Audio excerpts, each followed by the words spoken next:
Well, I forgot the opening music. Well, always a good start. Well, hey, that's okay. We're a little pushed for time. Everybody's ready backstage.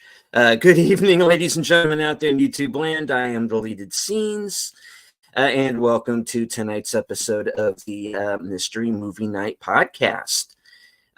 Joining me is the woman who will soon murder me in my sleep, Sense Corner. Why do you The reason always I know you're all accuse really here. of this violence? I swear. I am a peaceful person. Well, wait till you know me for a while longer, and you'll change your mind. All right, the other man that we have sucked through the fourth wall here, and I'm sure he's probably soon to regret it. Kyle Gorwith. Poor Kyle. I gotta say that is antithetical to Sin's nature. She being someone who's gonna kill someone. Yeah, he's just so sure, and it's like I've only known you for a year plus, Deleted. It hasn't happened yet that I've wanted to inflict violence on you, so I think we're safe. We're all good. Okay, we're good. Well, anyways, yeah, thank you for having me back. Welcome back. Thank you for taking time out of your schedule to join us. I want to say hello to a few people in the chat here real quick. First one here, Space Fraggle, my newest channel member. Sweet. Joker 2, fully do. Take my money. FKC 2005, sometimes known as Tim. Enigma Severus. Faithful Blue Wrench channel member, the Bird Woman of YouTube. Watch out for her second channel, Fluff Chick Productions, Connie Cleary. And Real Wade Nation Gaming. Friend of the channel, good to see you, Wade. Oh, and long time no see, Lady V Elements. Good to see you. Hey, everybody. Been a while. All right. And good night. That was a good show. Thank you all. Yeah, that's all I have to say about that movie. Wow. Oh, this is a long one. Yeah. 4 hours. Damn. Okay. Well, let's just get to it. Last night's mystery movie. Oh, yes. Yes, please subscribe. And so to Kyle, too. He's got a great channel. Please. Yes, indeed. All right.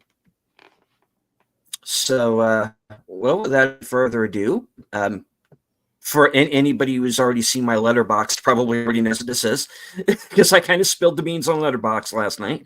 Oh, did you? See, I've been good about stuff like that. Yeah, yes, I did. Oh, shame on you! Shame. I'm very bad, and I need to be spanked. All right. I will not be the one doing that. No. Take care of it myself. All right. I was going to say that was a little bit out of tone, but considering the movie we're talking about, maybe not. I tell you. Oh my God.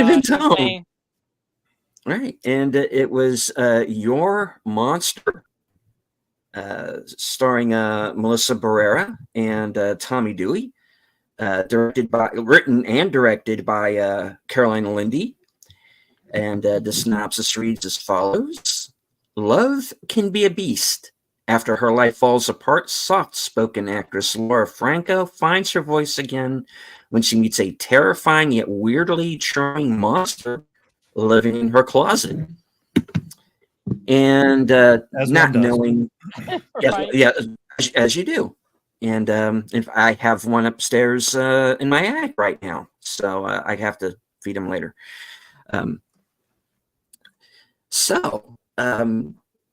I didn't know a whole lot about this movie past the synopsis, and Had you not seen the trailer?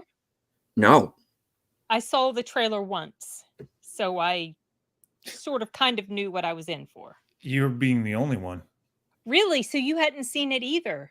Okay. No so trailer. When it showed Melissa Barrera in the opening shot, I was glad that it wasn't We Live in Time, because I really did want to see that movie. I'd rather have seen that. I was hoping for Heretic, but I was happy that it was this, because I was like, okay, this looks like something I might like. I did not know what I was in for. Mm-hmm. Okay, take it away. Go ahead, delete No. it. Sorry. No, I figured this was going to be a Beauty and the Beast Yep, same. type of film. I was thinking more along the line of something like I think Guinevere was the name of it. Back in the early '90s, where Sarah Polley was in kind of a Beauty and the Beast type of movie. That's what I thought this was going to be, like a present day R-rated version of. But there's slivers of Beauty and the Beast. There is. Yeah. That's not saying a lot, though. Yeah. No. Sadly. I don't know where to begin with this. It gets off to a pretty decent start. And hello to Carl, Shadow the Raven, joining us from the UK. It gets off to a pretty decent start, and it was more along the lines of what I thought the movie was going to be. That it was going to be at the beginning. At the beginning. Yes, exactly. I'm right there with you as well. But to clarify, you were in the same boat as I, wherein you didn't see the trailer, correct? Correct. He did not. So you're going along the same way blind as I did. Mm-hmm. So once the concept of it was revealed, this is a movie about a monster in the closet. And what's interesting is that the movie starts off doing that in a way with the score that makes it sound like we're taking this really seriously. This is actually going to be straight horror for a bit. Oh, okay. Yeah. When the trailer didn't make, the trailer made me think like what Deleted was thinking initially. That's the way the trailer made me feel. But this is what's interesting is that this examination on what it is to see a film, how you see a film. Most of us are going to see a film based off of the trailer. So we know a lot of what we're getting into. When you go into a movie like Mystery Movie Night, it's almost as if it's comparative to what things that I've done in the industry, reading scripts and analyzing them. You are opening a document and you have no idea what you're getting into unless there's some log line. But visually speaking, you don't know, obviously, because it's on the page. I would compare it to this, in which you're walking into a movie and you're just going step by step. And it's very unique. It doesn't happen a lot. And I do appreciate these unique experiences. I wouldn't want to do it all the time, but occasionally to do this where you walk into a movie blind is interesting. It is. So when you go into this movie, you're learning the tonality of what they're trying to get at. When it's revealed, there's this monster. Okay. Only we could provide some pictures to the audience for what he actually looks like. I mean, even the poster. Are there pictures? Can you screen share any pictures Deleted? Yeah, maybe. But even with the poster, even if you look at the poster, you could exhibit the poster right now. How much different is the hand from the human hand? There's not a huge difference with the way that they created the monster, so to speak. Mm-hmm. That's kind of a side view of him, not really full face, but I mean, all that looks like is Robin Williams' hand. It does. Yeah, the Beast reminded me a little bit of the Beast from Beauty and the Beast with Linda Hamilton, except like light. Correct. Beast light, Lite, because he wasn't as furry and everything. Yeah. So I hope this is being conveyed to the audience that what we're talking about. Chick is alone, recovering from being in the hospital in a house that apparently somebody clarify this for me. Her mother was gone. Yeah. Not dead. I don't remember if they clarified that. I just know she said it was really her clarify house. it. Yeah. She said it was hers, so I just assumed it was her house. I don't know. She had no family that was around her. She just had her friend. That seemed really convenient for just the story. Movie for her to be alone. Yeah. Yeah. If you go a different direction in which maybe she did have her mother, showing up at her apartment, right? Instead of it being a townhouse, it was a large apartment. But I suppose they wanted to keep it having an origin in her childhood, which makes sense because you want that right longevity of that relationship with the monster. Okay, well, maybe the mom went on a trip or something like that, and you could have a tension there in which is my mom going to see the monster? I got to keep him at bay. Like, I got to protect her. That could actually create moments of comedy and suspense. You know,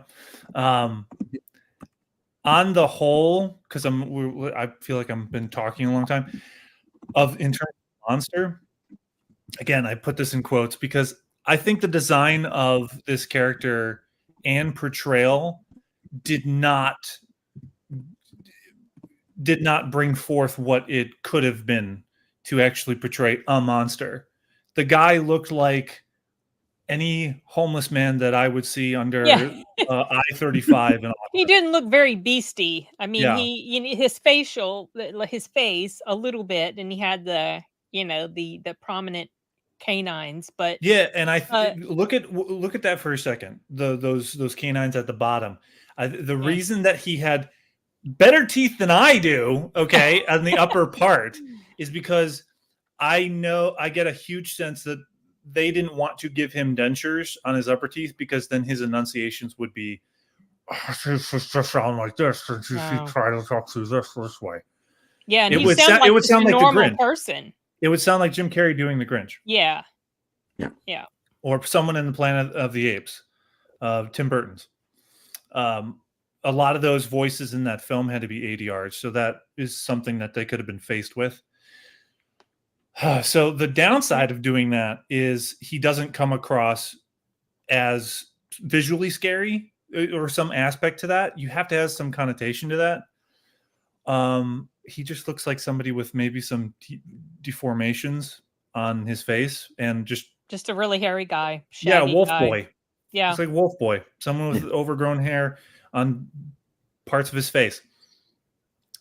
Now, the performance of that actor, he doesn't portray it as a monster. He portrays it like a comedian pretending to be a monster. His delivery just has so much levity within his tonality of voice and the way he talks to her. There are a couple sound design moments when he yells and they add a bit of growl within that. That never really comes back.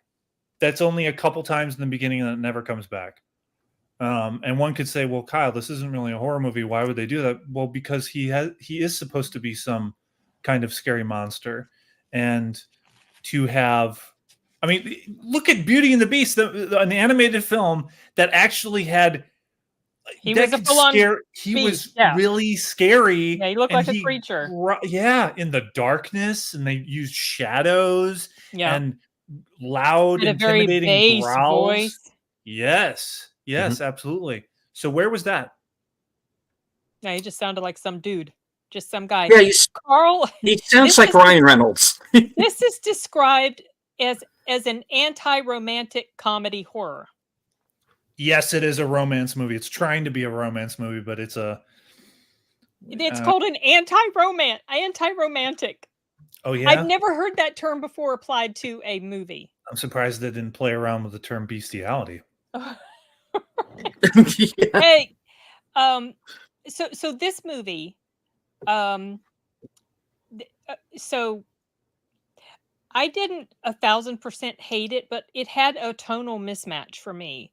It started off in one way, feeling like this, kind of funny romantic comedy-ish thing. And I thought I could predict, okay, this is going to happen in this and this and this and this. Because your typical romantic comedy. And then it takes this crazy right turn into full-on darkness mode. And I was like, what the hell? I don't know about this. It didn't, that didn't I understand the intent. And when it was done, I was like, oh, okay, so this is actually what was going on with the character. And it wasn't what we thought. It was this other thing. Oh yeah, by the way, are we doing spoilers? I don't mind doing spoilers. I Personally, honestly, Maybe we could I wait. Maybe we could wait at a certain point for the audience. will. If they, if Then we'll do like a did you spoiler. see how high kind of this thing. is rated by the official critics? I've noticed. no, I yeah. didn't look into it at It's all. it's in the 80s. Yeah, people are We digging can talk this about movie. that. I just don't know what I'm- movie they're watching. I didn't feel like that most. So there were some moments in here that were legit funny to me. I laughed. I thought Melissa Barrera's comedic performance was during that early part when it was more comedy than in, like, obviously there was sad stuff going on. Her boyfriend had dumped her because she had cancer. She had this operation, and so he skedaddled, and she's feeling very betrayed. And then she meets the monster, and it was comedic, these different things. I there were moments where the audience was laughing. There were two people that left the theater more than halfway I got through. one. You got one. I got one in I the got back two. behind me and my wife. More than two. Oh, you within took your wife. 15 minutes. He was out. Okay, so these people hung around for well over Mhm. halfway through, and then they took off, and they took off after a certain moment in the film between the two characters, between the two main characters, after the Halloween party. That's when they left. It's like, okay, maybe that I'm would just surprised cross they the didn't line. leave earlier. Well, I don't know. Maybe they felt like Yeah. that particular moment crossed a bit of a line. I don't know, but Which moment? The dancing? no, the after the The Halloween after. party. The after. Okay, wait. Let's give general thoughts because I do want to get into spoilers because otherwise, what's the point of talking about this? So general thoughts. I don't know. For me, can we do general thoughts, Del? Sure. I feel like I'm Yeah. controlling the. No, I honestly Each of don't. us. Okay, so I'm not in love with this film, so I'm not really going to be encouraging people go watch this film. So I don't want to tell you anything. So Yeah. No, that's I'm why not going to be encouraging it that's why either. I'm kind of so. fine with spoilers. Go ahead, Kyle. Sorry. Okay, so to the audience listening, if you grew up watching the Disney Channel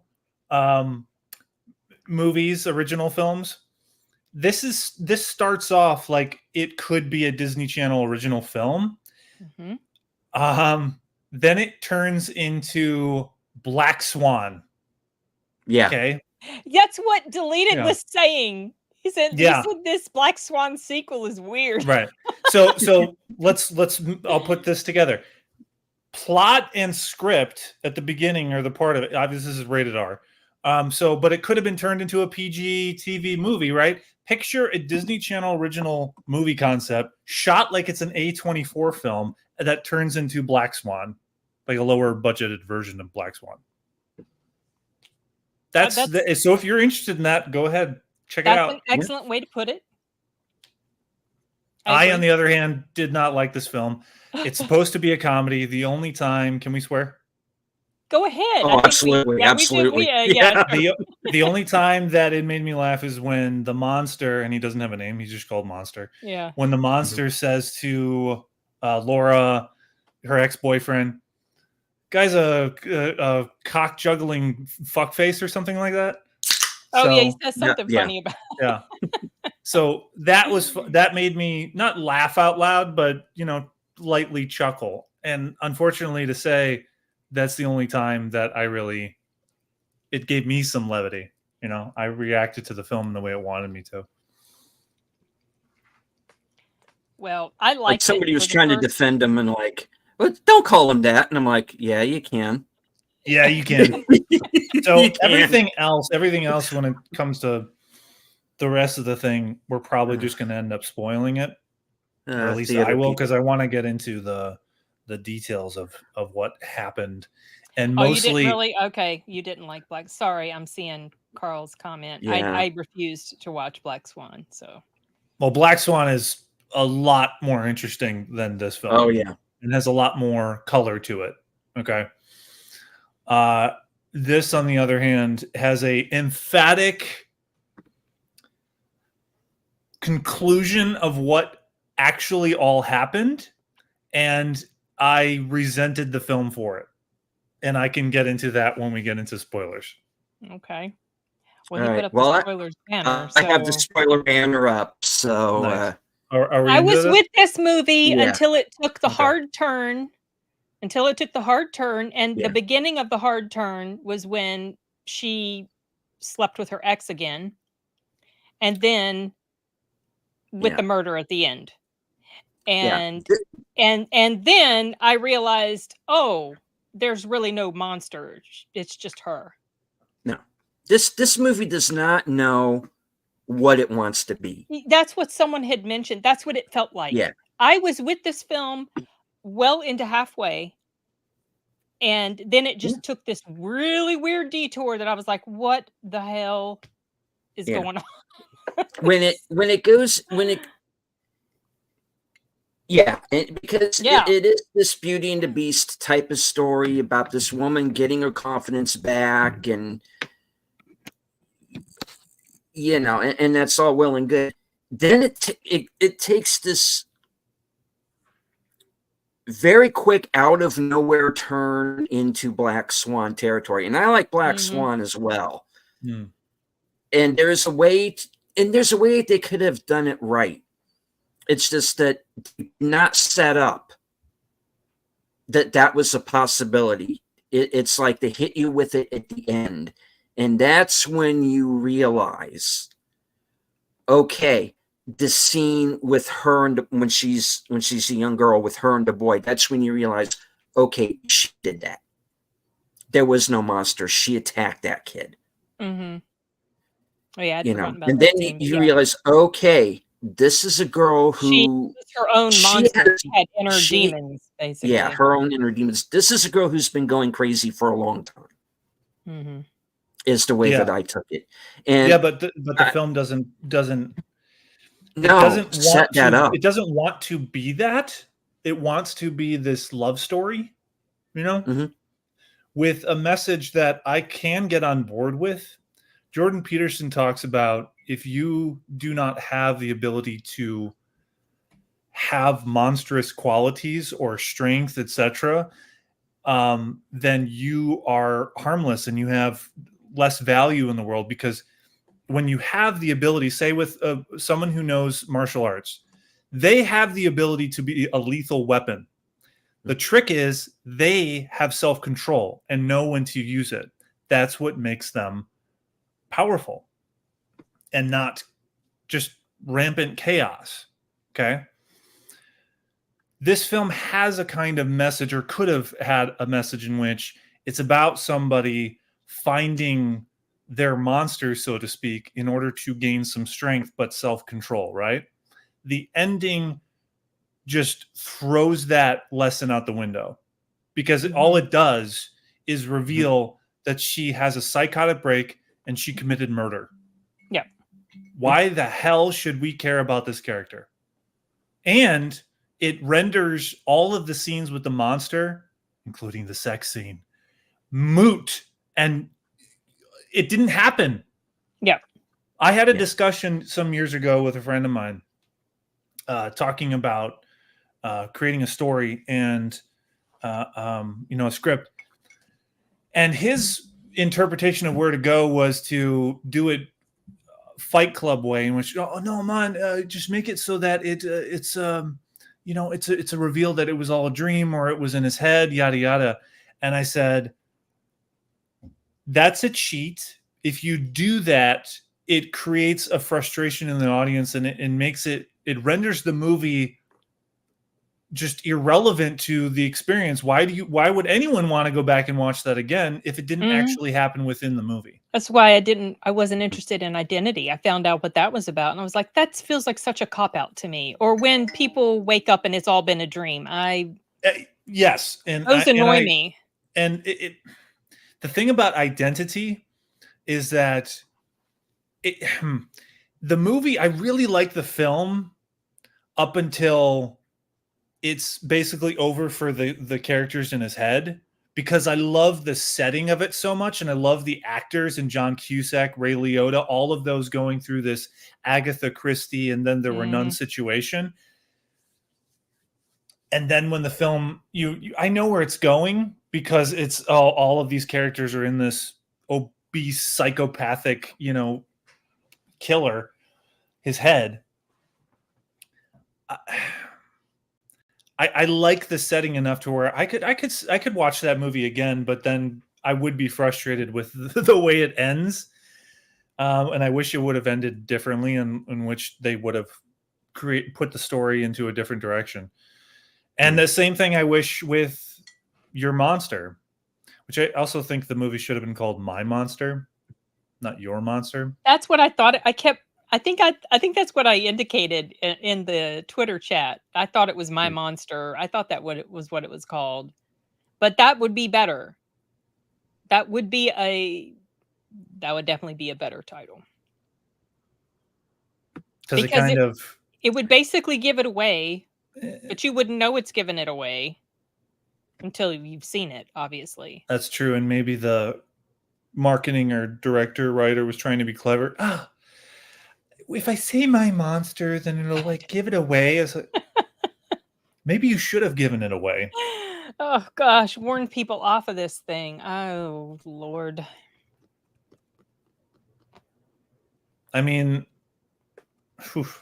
it's not like, oh my God, this is so bad. It's just so it felt like a first feature of a writer director, which it is.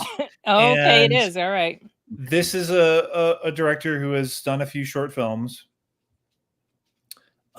This was based on, I think, a short film. It is, and I haven't seen the full length version of it online. I saw the trailer for the short film. Oh, okay. And it something's different about it in the trailer. Somebody like shows up at the door in some of the clips with the monster still in the house, which goes back to what I was talking about, in which you could have had, if people were showing up to the door, or coming into the house, and then she had to hide the monster, that would have created comedy. No one seems to ever see them. Obviously, the Halloween party, no one even acknowledges. That's kind of the clue that it's all in her head. I didn't pick up on that, obviously, at the time. And speaking of people coming to the door, I thought they were setting up the Amazon delivery man as a character. And then like about a half hour in, the movie just forgets about him. By the way, this writer-director has a thing about delivery guys, because she implements a pizza delivery driver in one of her short films, like Aspirational Slut, I think it's called. I wouldn't recommend it. But at the beginning of it, she has this delivery driver with the crying main character open the door and spills her guts out to this delivery driver. So like, she really likes this idea of getting the main character to just start crying in front of delivery drivers. I didn't know that. Yeah. Oh. But you're right. That could have been a setup in which they could have utilized that character to, put it in the position of, could this guy be seeing the monster? She has to get the monster out of view in case the delivery driver sees him. Could have been a short moment. Could have been interesting. Could have been funny, maybe. I think the way that they try to make this a comedy didn't work for me, because it was so obviously light in the way that they were bantering back and forth. There were no teeth, so to speak. Okay, to the interaction, like, he wasn't scary, so I'm asking myself, why is she scared? And she's also screaming in a way that is obviously comedic. Yes, it's a comedic scream. That's exactly right. It wasn't an actual terrified scream. She screams, ah! And then he says something, what? Ah! Yeah.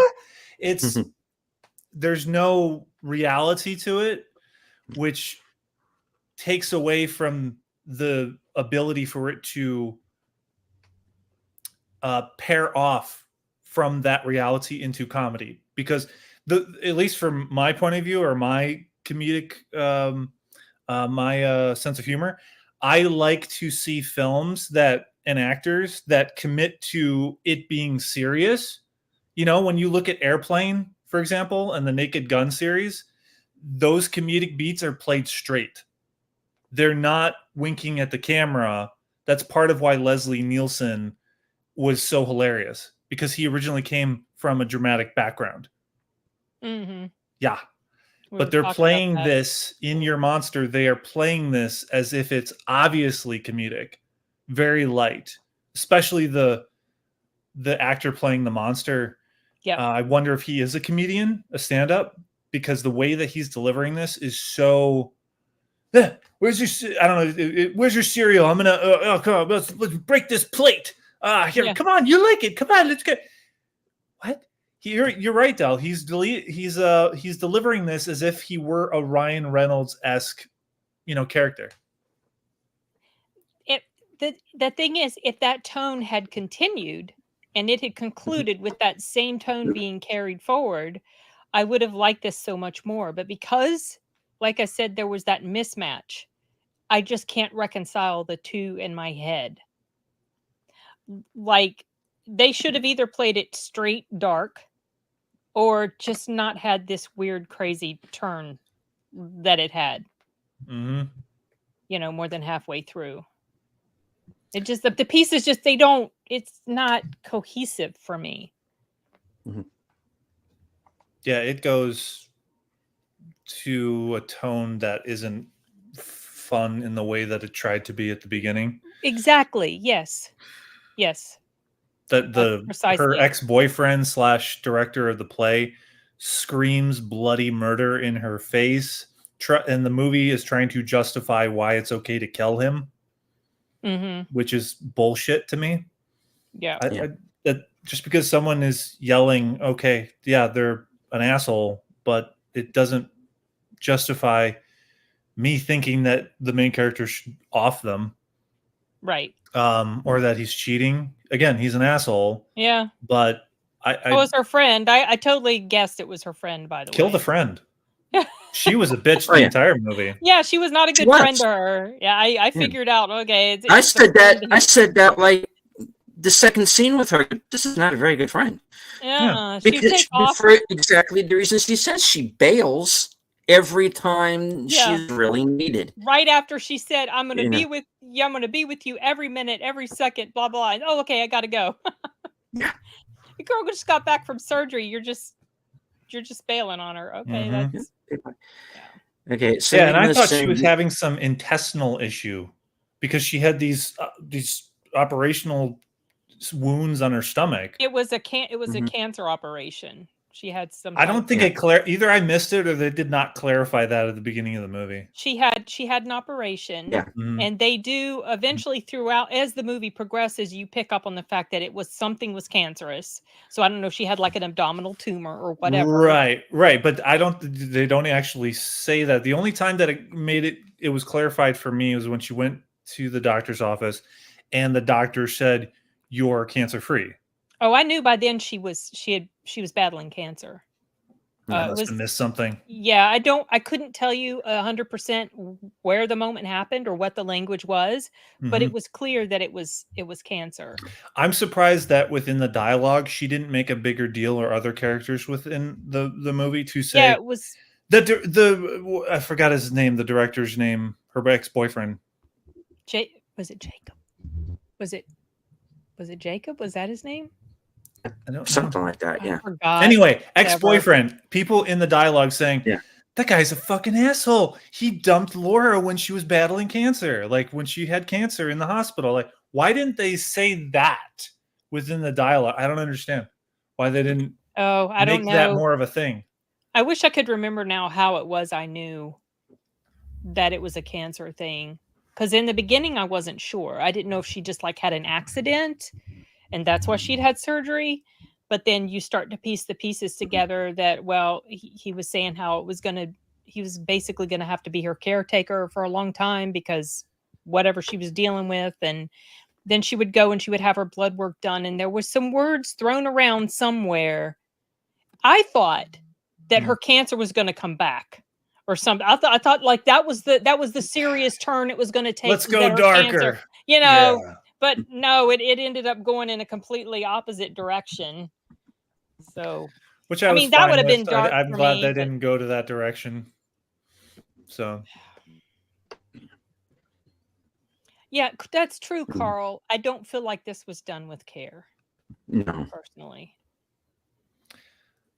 I'm curious to see what the audience is going to think about this.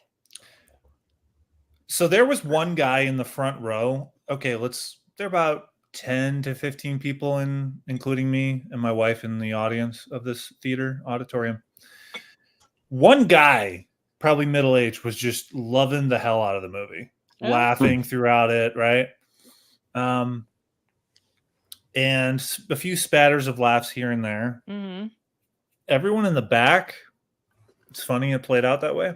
Everyone in the back, which is where I and my wife were, just silence. Yeah. There was a woman over here in front of us.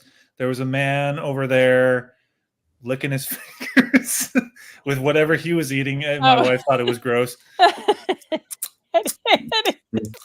Yeah, that's gross. Yeah. We were getting a show in the auditorium in and amongst the show. So, and there was I think there was someone who was mentally handicapped making loud noises as well.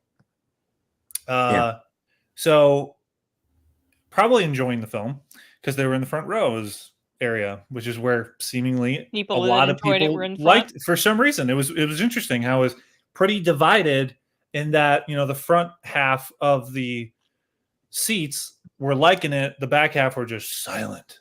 No. And I was amongst the back half, and I was mostly. I mean, I was looking at the film like. I was glad it wasn't longer. Looking back to my wife back and forth, and it's just, you know, shaking my head, and it's just I'm not. What did your wife think about it? She was on the same page as me. Oh, yeah. Okay. I heard a couple people talking in the bathroom afterwards. They were saying something like, "Well, that's the thing with the mystery movie. You never know what you're going to get." And they didn't seem like they thought it was so great either. Mm-hmm. But I feel like most of the audience was with it until it started doing those things that I had a problem with. Then I feel like it lost a lot of its audience. That was the perception I had. Yeah, I don't know if it was that moment for the sex scene with the monster, if that was is where the audience was losing. Maybe that's when two people left. It was in that moment. Yeah, it was after that. It was after they had consummated their relationship or whatever. They took off, and I was like, okay, that was probably a bit much. You're veering into like bestiality sort of territory. Yeah, and I get a sense that this writer-director, I don't know how old she is. She's not middle-aged. I saw a picture of her on IMDb. She seems to be into, you know, sexual situations. That other short film I mentioned, Aspirational Slut, I think it's called, and it's on YouTube, which there's nudity and you know, this main character's having sex with both men and women. Okay. Full on, you know, type of stuff. And I suppose she forgot to put in bestiality, and so she decided this would be the one. This was the time to do it. Yes. Okay. She made up for that. Yeah, she sure did. Mm-hmm. I'm surprised she held back as much as she did, because it was done in close-ups pretty much. Right. There was nothing really super explicit shown. Right. You just hear audio, you see like hands on skin, and that's about it. Some movie just came into my mind, Teen Wolf, which maybe and TV show. Maybe this film could have taken some cues from. You know, isn't there a sex scene in Teen Wolf? In the movie? Oh gosh, it's been decades since I've seen the movie, so I don't know. Well, they definitely utilize the stuff, I think, which I don't even think they do in the sex scene. He doesn't really growl. No. What a missed opportunity. If you're gonna go for this shit, okay, you're gonna go for this bestiality, you know, human on monster stuff, you know, go all the way. All it is essentially, it's just rough sex, you know, that's all it is.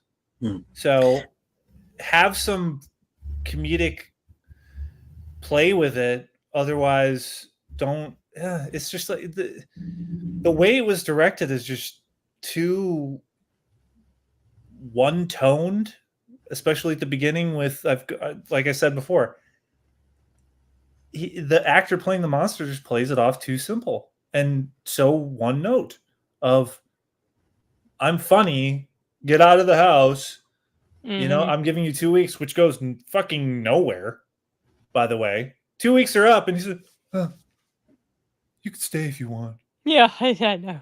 I Yeah. know. They could have played something out of that. What happens after the 2 weeks? Like something Yeah, else that became happens, a maybe. non-issue very Yeah. quickly. Yeah. What if, she insisted that maybe she did leave, and wherever she went, he showed up, because he can show up anywhere, evidently, as we see in the end. He shows up out of the backstage door that opens, Mhm. and he comes out of the shadows.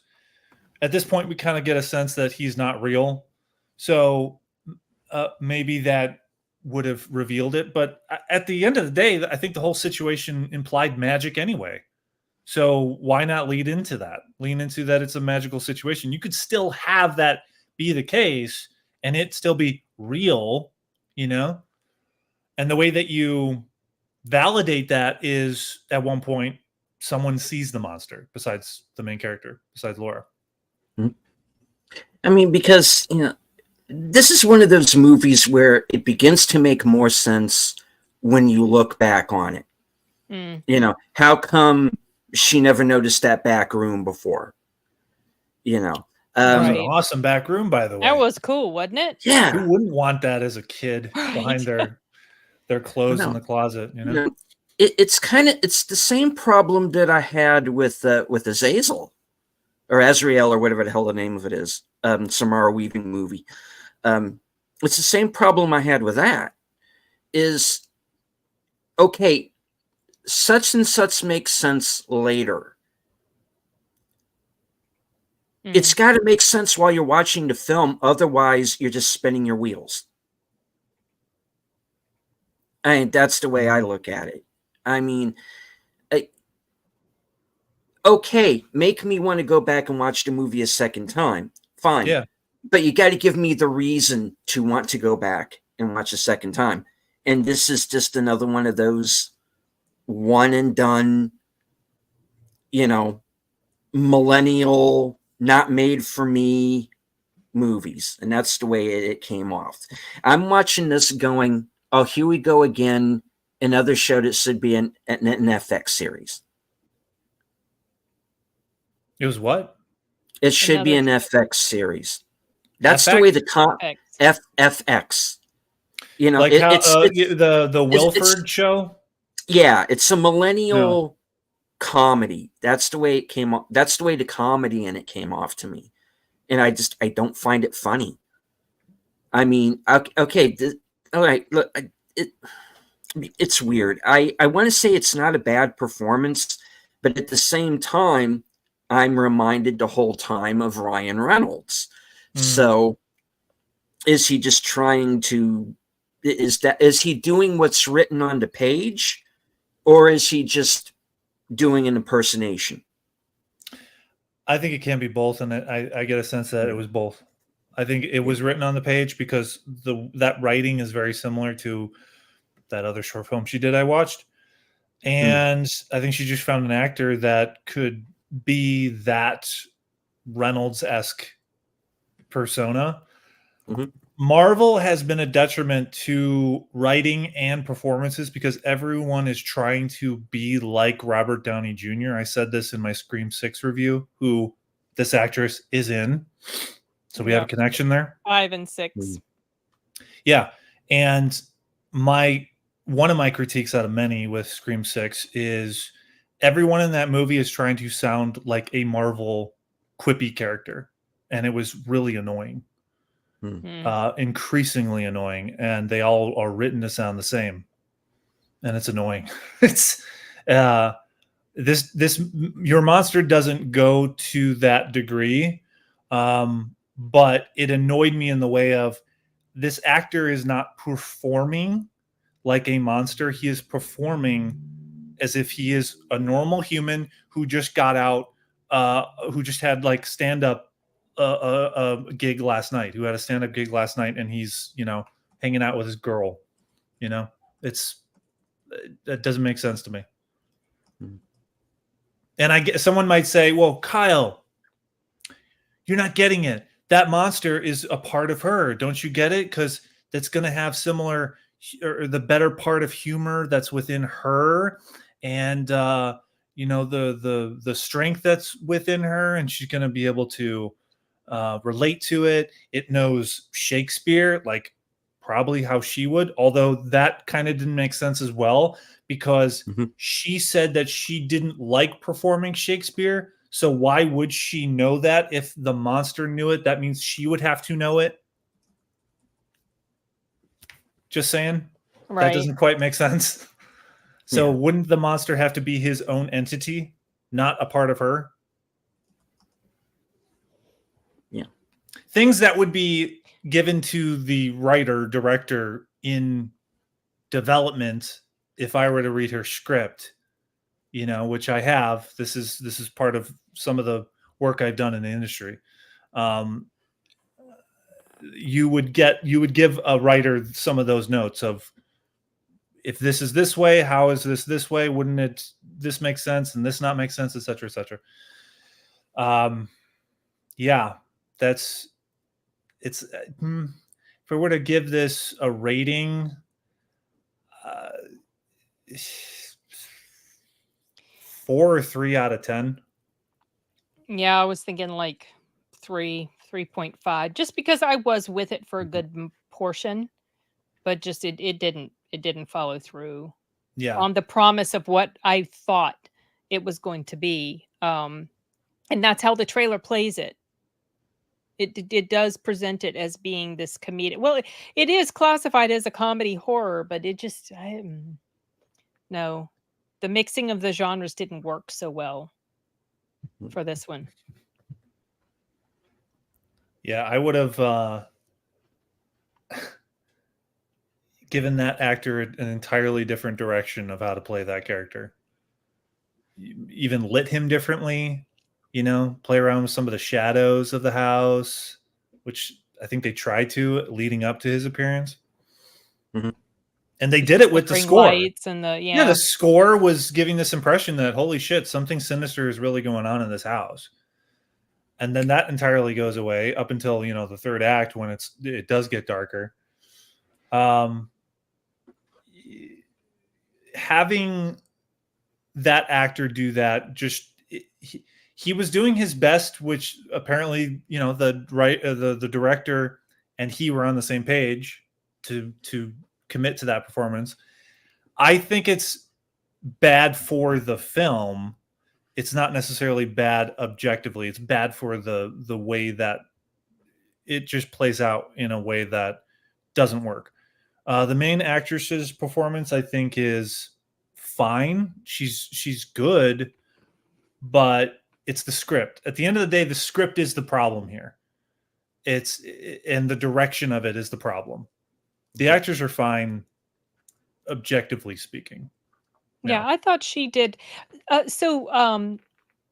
didn't really fully appreciate her acting until Abigail, because I felt like in the Scream movies that she was outshone by Jenna Ortega. I felt like Jenna Ortega was a superior actor in those movies. And I feel like in this one did a good job as well. I appreciated the various scenes that she shows. To me, she shows good range. Mm. She can do comedy, she can do deep drama. But I don't know.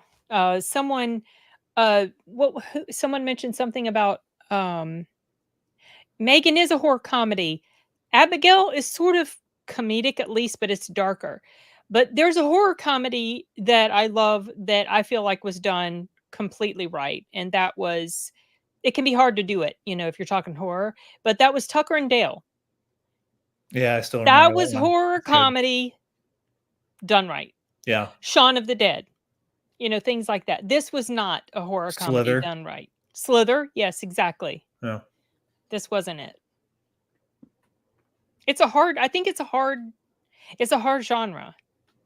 Yeah. Where it's a hard mixture of genres to pull off effectively. To answer a couple of questions that Enigma Severus had in the chat, did any of us consider walking out? I didn't. It didn't reach No, that I for didn't. me. Mm-mm. No. It crossed And, my mind. It crossed my mind within the 15-20 minute mark. It did. But I realized that, well, one, I wouldn't be able to contribute to this conversation. That's what keeps me in Yeah. my seat for these. There was only one of the mystery movies that I wanted to leave. But I Right. didn't. Same. Yeah. Yeah. I so that kept me through. Say if, because there've been times, you know, my wife will turn on a film at home, and she actually pulled up a film from the 90s that was this relic called Robin of Locksley with Devon Sawa, Joshua Jackson when they were, you know, Oh, I haven't 17 seen years it. old. I think it Okay. premiered on TV. It's ridiculous how that script is bonkers in the way they try to modernize the lore of Robin Hood. It's modern day kids, and they make Devon Sawa Robin Hood, where he hacks into a corporation, steals money from it in order to give it to a neighbor that's been in the hospital.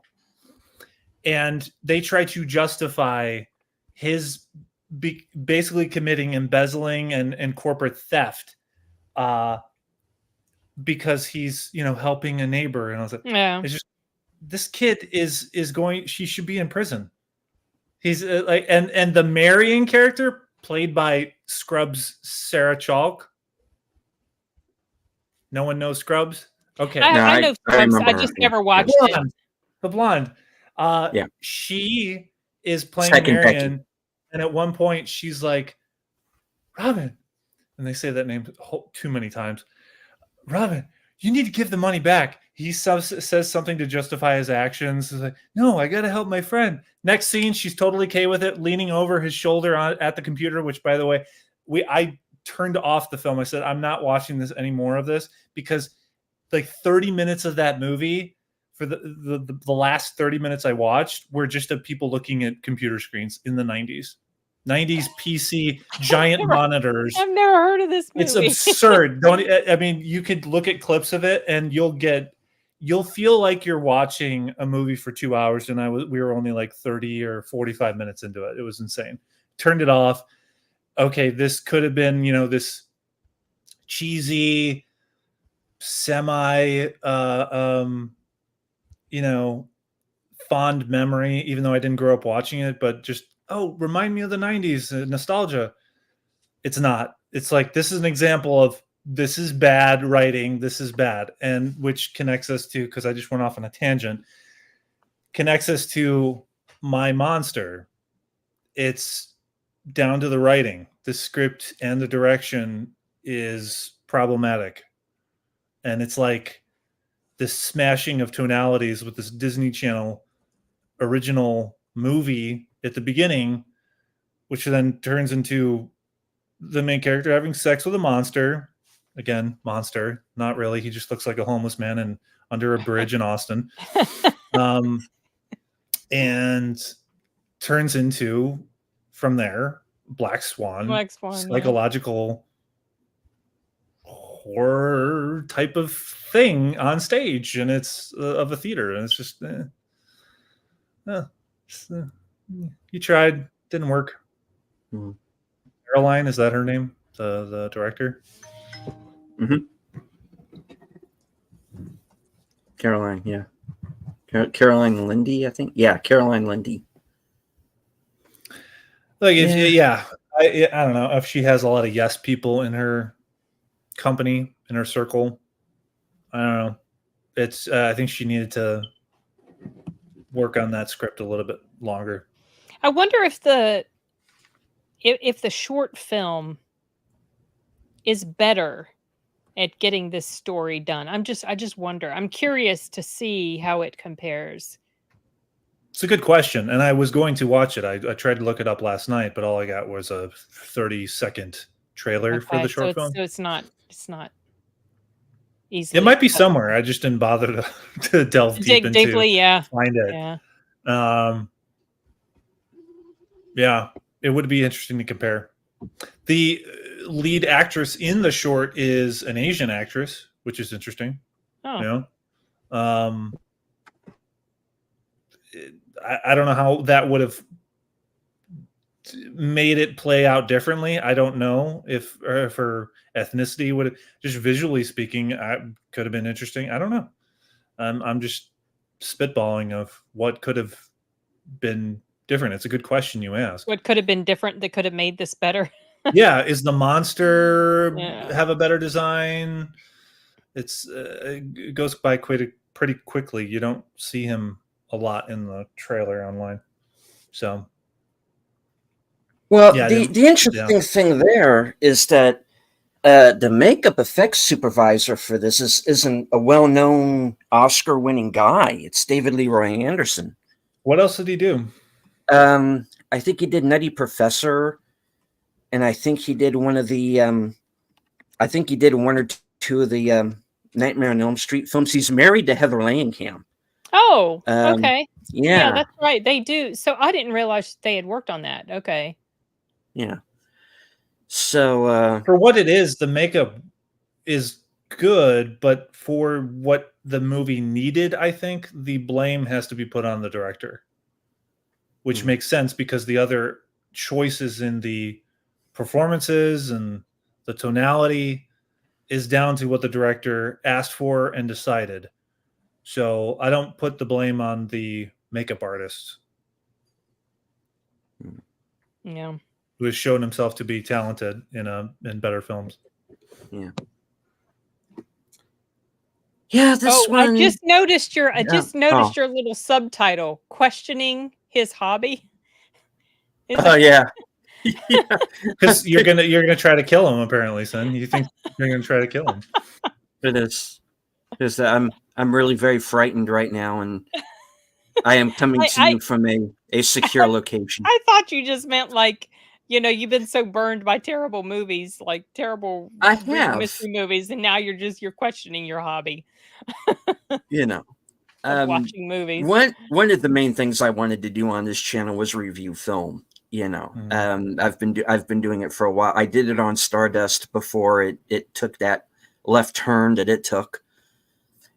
But yeah, I feel like I've been burned too many times, and just movies like this that feel like they should have been layups, and then they just die on the vine.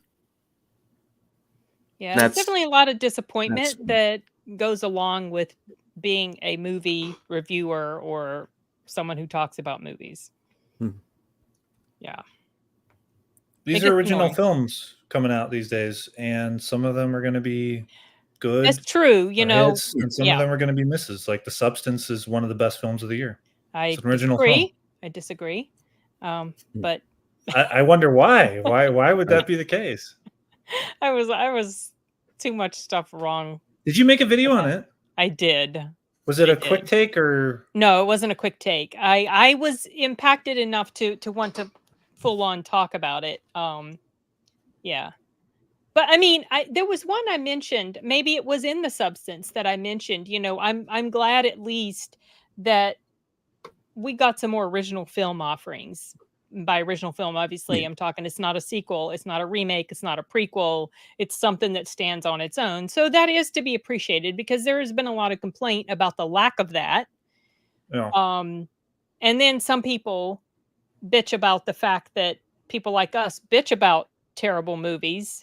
And then when they come out, you wanted original movies, films, or we ignore them. Well, we're seeing them. Well, you wanted an original, and then your complaint. Well, just because we want an original doesn't mean we're going to love all of the ones that we consume. Yeah, it's got to be good. That would be silly. That's why I was so disappointed with this. Because this is an original movie. Yeah, at least it tried to do something with what it had. It's just not the sum of its parts. The way through. So was I.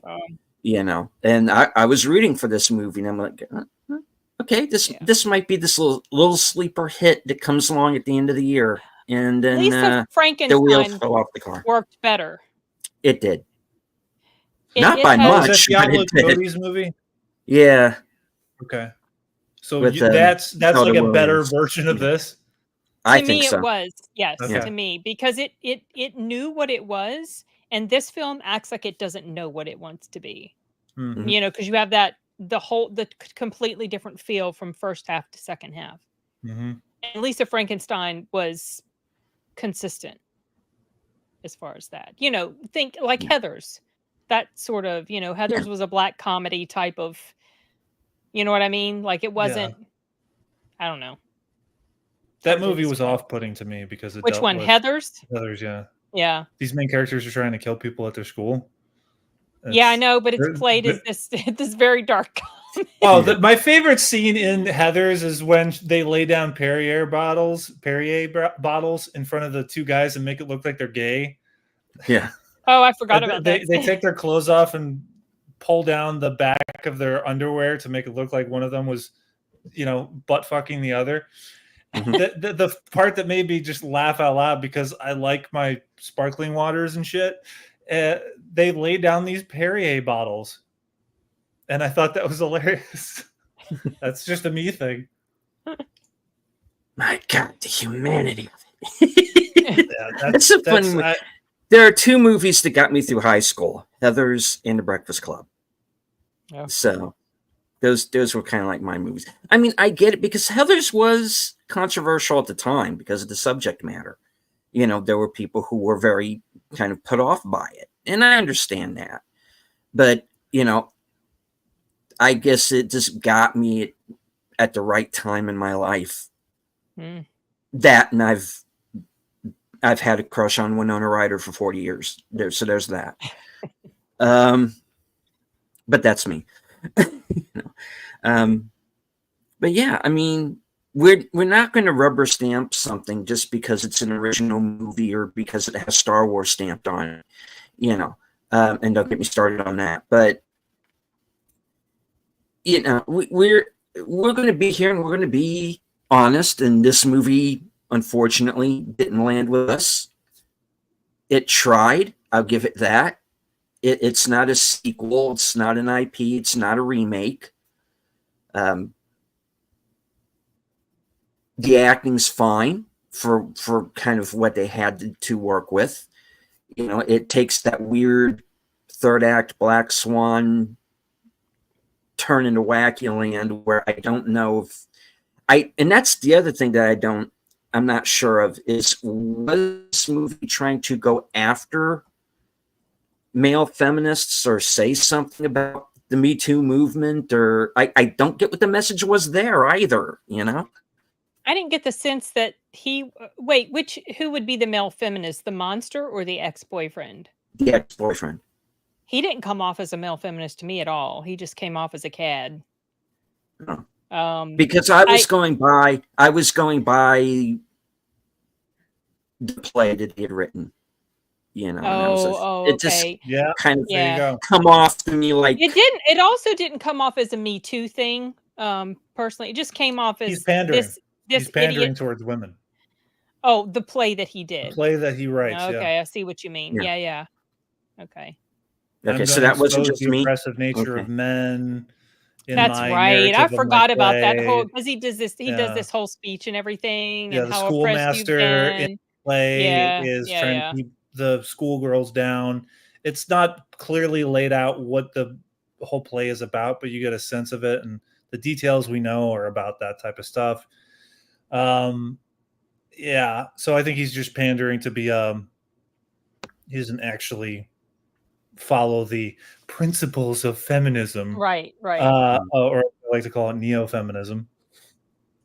He's trying to pander to women. In the meantime, he's downstairs in the backstage sleeping with his ex-girlfriend's best friend. So there you go.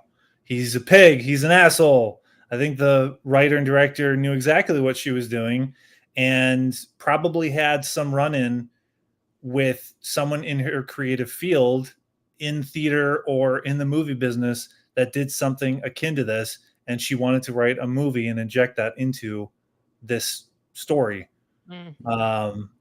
Because she makes it almost feels blatantly contrived how much the turn is when it's revealed the main character murdered her ex-boyfriend. I mean, and then the movie just ends. It just ends there. right there. Yeah. Her on stage looking out to the crowd who are horrified at seeing a dead body on stage, but they stay long enough to listen to her singing. Listen to her sing. They're not sure if it's real or part of the play, and the one guy was like, "I don't know, but I'm digging it," or something like that, or I'm kind of into it. He said something. Yeah. So what I got from it was not. This was a whimsical film about love and her falling in love with this monster that she knew since she was a kid, which actually could have some value to it if you create this story about that. You know, when she's abandoning the monster and saying, "I don't want to see you again," and she holds the door closed of the closet as he's trying to get out and says, "Go away, I don't want to see you again." Then she regrets that decision. If that was in a better film that actually leaned into this relationship of them having this connection since childhood, and he talked about how, I was there when, you had your first nightmare, and I think I caused it a little bit. And he has this devilish attitude about it, but he also cares about her.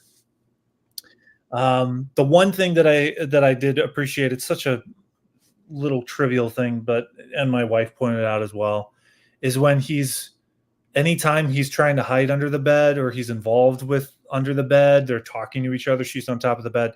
He's at the bottom talking, or she goes to sleep. And then in the middle of the night, he comes out of the closet to sneak under the bed. Yeah. Closer to her in his own way. I think that was good. Those were elements that you would see in the better version of this movie.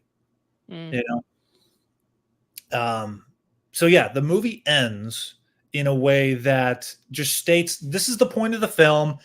Her boyfriend was an asshole.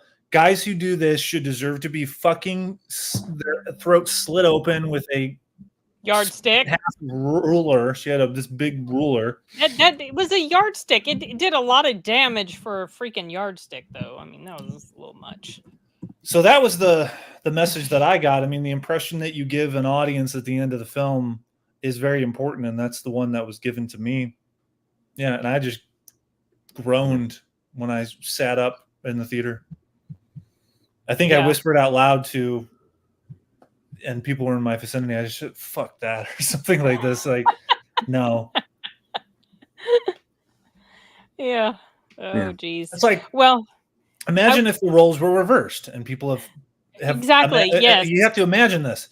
Yes. If a man made a movie about a woman who was a bitch to him, and the movie ended with him slitting her throat, yes, and that is the last image of her or him in this case, the reversal of this situation, with the male main character with a crazy smile on his face, and it cuts to black all after over his face, the clothes, etc. Yeah.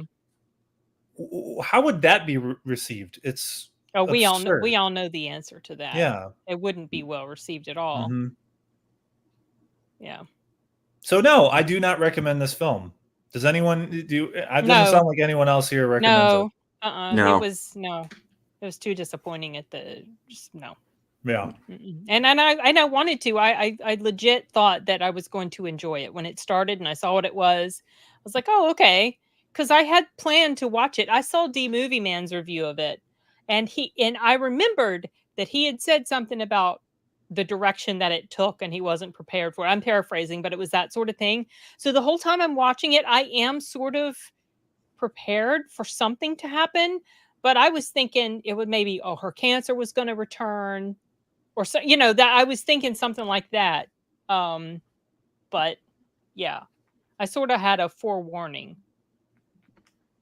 of a tonal thing going on, but he seemed to like it more than I did. Yeah. If Paul was here, be good to see what he thought. But I guess he's not gonna. I don't think he's gonna make it. I think he missed the discussion. I think. Yeah, he said he was going to be late, but I don't think he's. This is next level. I have a lot of expressions for displeasure, Enigma. Yeah.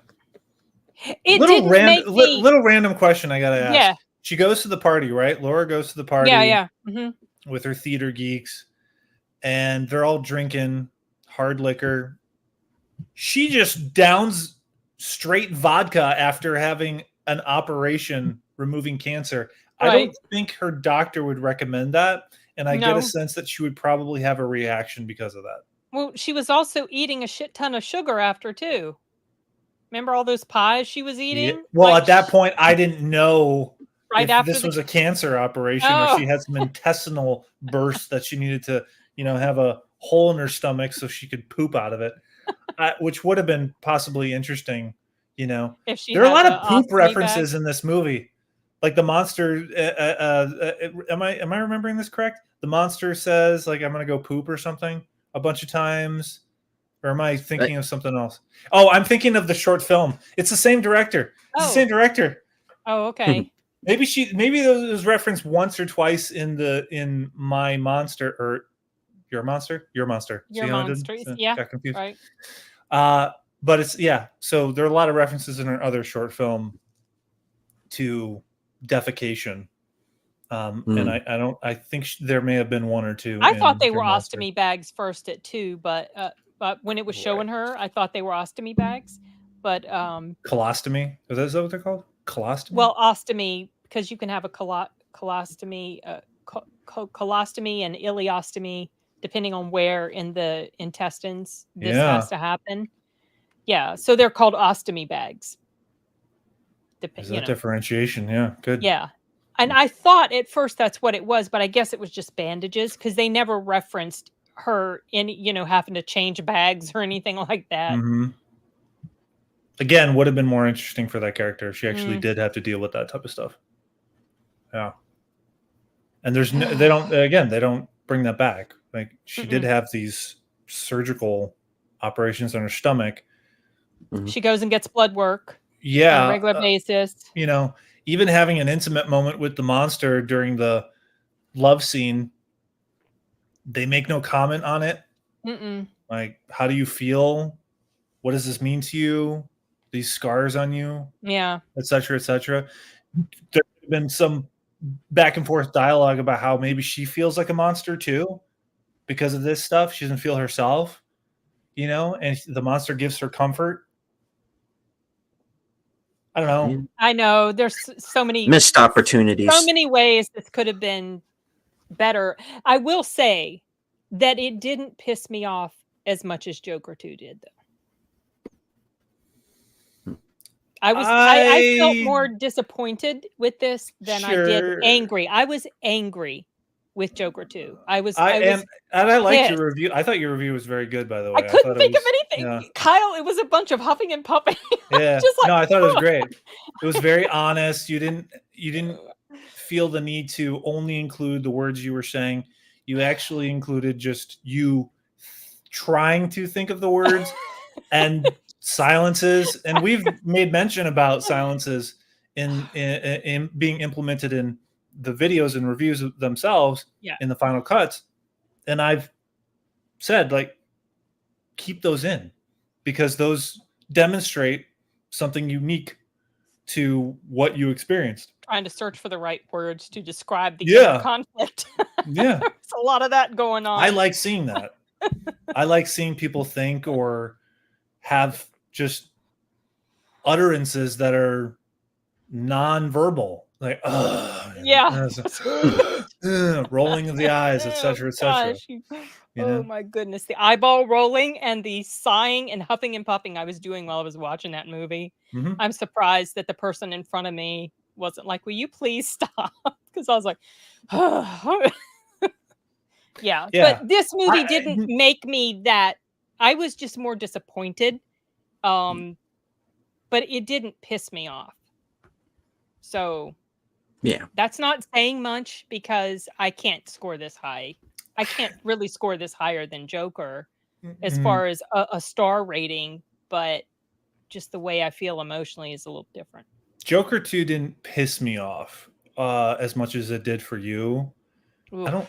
I wouldn't describe me being pissed off about Joker 2. I just think it's I'm pretty just I don't think my expectations were pretty high because of the fact that this is a pretty big fucking gamble that they did. We're going to make a sequel to a movie that grossed over $1 billion, a musical. And we're that's going to work out. $200 million to make it. And the question I always keep asking everyone in real life and in comments is, where the hell did all that money go? Because Joker 2 looks like it was made for $30 million tops. Yeah, it does. Yeah. There are essentially only two main locations in it: the Arkham Asylum or hospital, whatever the hell. Yeah, and the courtroom. That is it. Yep. Yeah, I just did a Trump there. With the accordion. Have you seen that video? Kamala does the same thing. But have you seen the video of Trump? He does this the most. He does this, and someone made a video of turn it into him doing an accordion. Yeah, that makes sense. I'll have to look it up. But yeah, the Joker 2 didn't piss me off as much as it did for you. I just think it was an unnecessary movie that didn't need to be made. Agreed. And it shouldn't have been made. It was just, I think, a fuck it decision by Todd Phillips, because they gross so much money they could do whatever the hell they want. And that's that's the rule of Hollywood, wherein if you have something as big of a success as that, of or I don't know how much the original was made for, but less than 200. A lot less than 200 million. But these are some things I've heard, Kyle, that he wanted to make it a different type of movie for the first one, but the studio wouldn't fund it unless he attached an IP to it. So then they're like, okay, it's Joker. Okay. So then I heard he didn't want to make the sequel. And so a lot of people are interpreting the way the sequel was as an FU to the fans, but I'm starting to wonder if it was an FU to the studio. It's a good wonder. And that has just been a recent occurrence to me. At first I was like, well, he just didn't care. He just didn't give a shit, like I said in my review. And I think it's that, obviously, but I think it's also kind of a middle finger to the studio for making him. I mean, I heard he didn't want to do this. So I guess maybe his decision was, okay, well, we're just going to screw it up as much as possible, which I don't understand that mindset, because it pissed off a lot of fans. It's a good theory, because what would have happened was they would have gotten somebody else to do it. Yeah. Assuming that Joaquin Phoenix has a contract that forces him to do it. Todd Phillips probably had a conversation with Joaquin saying, all right, I'll do this with you, but the way that I'm going to do it is kind of we're going off the cliff, like Thelma and Louise. Thelma and Louise. Thank you. That's what I was looking for. We're going off the cliff and we're going to go hard with this. And he kind of did. I don't even think this is what's disappointing to me about it. It's not a musical. It's a quasi musical, because he does these fragmented musical numbers wherein they're not full on musical numbers and full on songs, even if they're not original. You just have fragments of Lady Gaga and Joaquin Phoenix in one part of the movie that just start singing a verse of a song, and that's it. They're done. And then you have when they're doing that, by the way, it's this kind of whispered tonality of, it's even in the trailer when they're singing, forget your troubles, come on. Okay, right. It's all shaky voice, and it's just creepy. I didn't count that part as one of the musical numbers. Like those moments, or like in the singing class, I didn't count that. I counted when they actually had music going along with it. And remember how he's dancing around in the area where everybody's watching the TV, where all the inmates are. That was one of the musical numbers. Then the whole thing with the Lady Gaga and him doing the singing stuff. And there were multiple times. I counted 13. 13. I was keeping score. The only two I heard someone the else only say there were two moments 16. the only two sequences I would classify as musical numbers is the first one you just mentioned of him singing in the There's a musical number in the in front of the courtroom. TV with the whole bunch of all All the the inmates, inmates. Yeah, yeah. yeah. And then The he Lady and Gaga Lady moment. They Gaga have breaking out of the hospital of Arkham. Well, then they had the scene where they're on this 70s type show singing, like Sonny and Cher type of thing. Then they have a musical. There's a thing in the courtroom that happens. I mean, it's spread throughout. And each time someone would break into song where it didn't fit the story, I made a mark in my little note thing. And I had 13 by the time I was done. The reason I don't include those other ones is because it doesn't develop the story. And I didn't see a Pretty much significance all within the them. songs didn't develop the story. No, I disagree because the sequence where they're coming out of Arkham actually is a showcase of you start a scene in the beginning of a sequence of a musical number in one place and they end up in a different one at the end of it. That is how a musical number is supposed to work. It's either you're ending up somewhere else geographically The or music's narratively or character-wise. Yeah, a lot of I have heard people mention one of the big complaints that people have had when they compare this to a regular musical is that the songs, yeah, they just generally did not advance the story. Especially the fantasy sequences. They're just Yeah, there they were to just plopped right in the middle of, and I for was like, well, filler. they're only doing this crap because they have her in the role. And Yeah. number one, I don't think she's a good actor. I like the tap dancing though. It just reminded me of Gene Kelly, and I've always loved that. I grew up watching musicals, the ones that are good. Oh yeah, see, I'm not a big fan of musicals. Sound of Music is my only Wow, the only you musical. and Matt from a Hard Cut ought to get together and just I am just elaborate about how not. much you guys hate musicals. I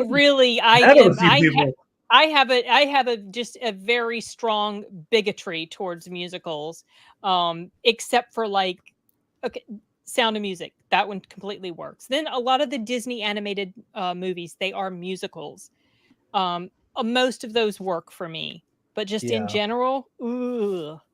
I mean, I have you can't. seen enough to make that conclusion? Like, if I gave you a couple titles, Have I seen Singing in the Rain? Yes, I've seen all those sorts of things. What about some different Judy Garland films? I've seen several Judy Garland films. Summerstock? And no, I haven't seen that, but obviously Wizard of Oz is kind of a musical. Not crazy about it. The songs are all right, but they just don't work for me, Kyle. It's a genre that just doesn't work too well for me. West Side Story? But I didn't like West Side Story. Okay. But I will admit, if there is one that I do like I very freely say, freely and openly, completely transparent, I absolutely adore The Sound of Music. And that is a straight up musical. Now, why? Why is that? Why does that one work and the others There don't? is something about the story and the actors and the songs. It's just so charming to me. It works. Is a lot of it have to do with Julie Andrews? Maybe, and Christopher Plummer, and just the setting and the kids and the setting and the backdrop and the story and what's going on. I don't know. That one, yeah. I've been there, by the way. Actually, I visited Salzburg. To those places? Yeah. Oh, yeah. Well, the cinematography is beautiful, gorgeous. My relative history actually originates from there. Oh, from really? Austria. Yeah. Oh, cool. Yeah. That's interesting. It's funny how we started off talking about your monster. I mean, I didn't have anywhere else to go. I mean, it's I know there's not much more it. to say about this crazy I mean, you movie. could say that. Well, no, it's not. I was going to say Joker 2 is original. No, it's not. It's based off of an existing property. I mean, they did something, technically original. They made maybe someone else who knows the Batman lore in the DC universe can tell us, have they ever done any type of musical thing injected into the comics or tried? That wouldn't even make sense in the comics to me. Not that I recall. Yeah. Or the cartoons. And apparently this Joker is not really the Joker, Yeah, all that is horseshit. Okay. All of that ties around to Todd Phillips not wanting this to be actually attached to anything like that. And it makes sense. Like your theory, I'm starting to adopt that, in which it was just about him making this film to make sure no one else could make another one. And he thinks the only way they could do that is to Just kill him crash and off. burn it. Yeah. He set his house on fire.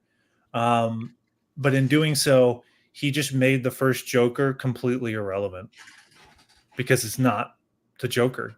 Right. I'm just going to pretend, like I said in my review, that this Joker doesn't exist. Joker 2 didn't happen. Well, if you want to do that, I mean, it's fine. I'm definitely gonna do I thought that the way they could have gone is to, first of all, don't make Joker 2 the way that they did. You wait for the right moment to bring Joaquin Phoenix's Joker into Robert Pattinson's Batman universe when they meet up later in that timeline, and Joaquin Phoenix would be an older, because grayish-looking he was a Joker. child in the first movie. Correct.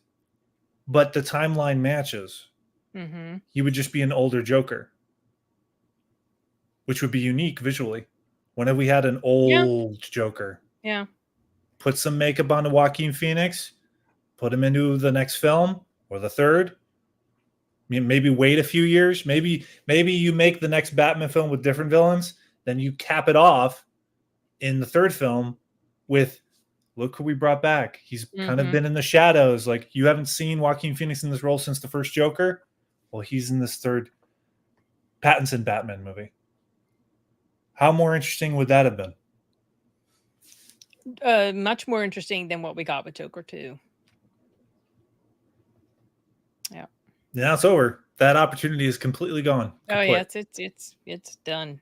Yeah, It's and dead now buried. what sucks is that now we have to deal with another iteration of Joker somewhere down the road. Oh, of course, because it's already been shown. I know they had that deleted scene from the first Batman with the Hogan or whatever the hell his name is, that Saltburn guy. dude. Saltburn guy.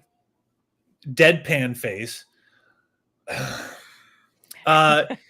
He just doesn't. He doesn't make any facial. He can't make facial expressions. It's like it's as if he had Botox done in his face without any evidence of it, other than he doesn't make any facial expressions. I have noticed this about him.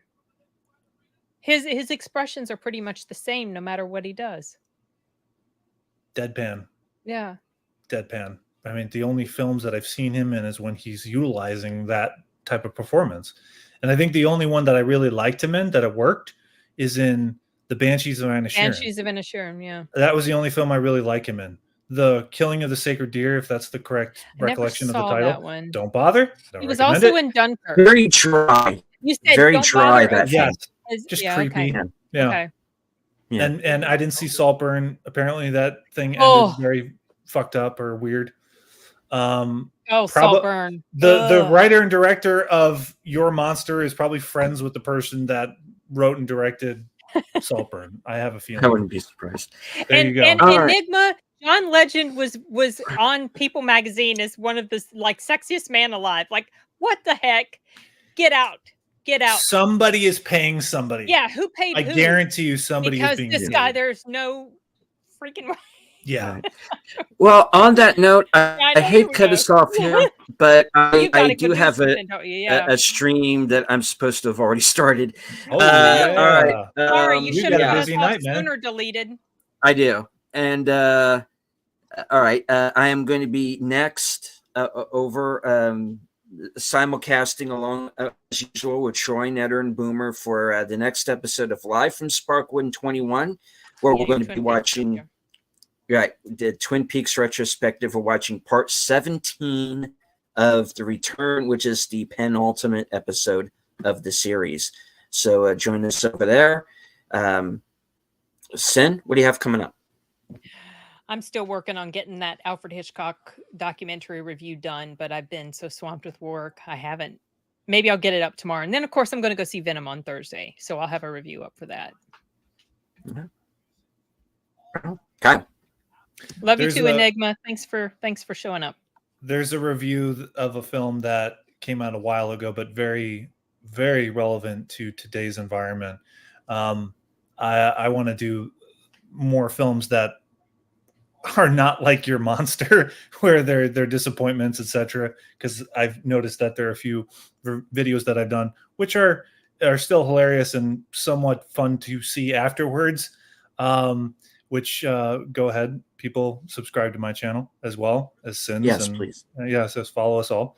But yeah, this myriad, I have different segments where I have one that's kind of off the cuff. I call it impromptu views, and then ones that are strictly pre-written, called cinethesis videos, that are video essays. So that don't really have my face. It's just my voice, and I'm reading all of that out. That's more exacting and comprehensive. So there's a movie that I'm in the middle of working on that will come out pretty soon. That's, again, relevant to today's society and events. So that people forgot about, really. He's coming, Netter. He's coming. We're on- Sorry, we kept. I'm on my we way. Kept him long. So sorry. Yeah. Yeah. All right. All right. Well, this Um, was fun, even though it was It disappointing. It was was fun. it was. And of course, we will be back for the next one, whatever that film may be. Whenever it will be. Here's to the next All one right. being a lot better. Watch it happen while I'm in Vegas or something. So, we'll see. I'll keep my eyes open. We'll see. All right. Yeah. So we're just going to go ahead and do the hard out. I want to thank everybody. I want to thank everybody who joined us on Twitter. I can't see you, but I know that you're there. Everyone who followed along on the other channels. I know Sin has a link up. Kyle, were you simulcasting as well, or? I don't believe so. I just put the links on my socials for people to come back into the live stream. Okay, cool. All right. Your monster. Unfortunately, it didn't land with us. Nope. So as my closer, as usual, thank you all for joining us. Hope you enjoyed the show. Should you choose to see the movie, it comes out this Friday. From HQ and all points north, south, east, west, and beyond, good night. Take care. Stay strong. Be safe, because this is how we win.